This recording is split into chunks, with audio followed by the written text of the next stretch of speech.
त्यासाठी हे बघा, ही जी सुरी आहे ही बघा, ही चांगली पाहिजे, हिला धार ही बघा, ही बघा धार.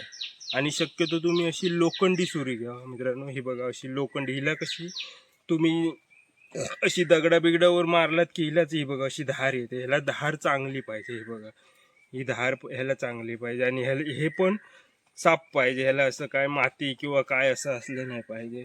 तर सर्वप्रथम मी ही सायन घेतली. हे बघा सायन बघा कशी आहे, हे बघा.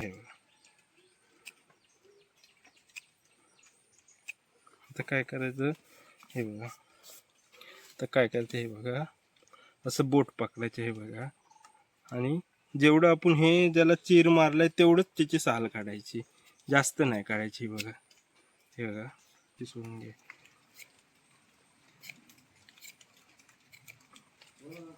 हे बघा,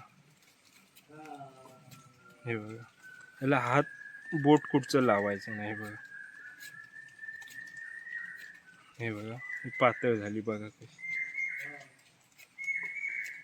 ही कलम फांदी बघा अशी पाहिजे, अशी वाकणारी घ्यायची नाही. बघा ही कम से कम 3-4 महिन्याची फांदी आहे. ही बघा कडक किती आहे, अशी फांदी घ्यायची, असं सोलायचं. आहे बघा एकदम व्ही आकार. हे बघा इकडनं अशी बारीक बारीक बारीक इथपर्यंत एकदम बारीक, इकडनं बारीक बारीक.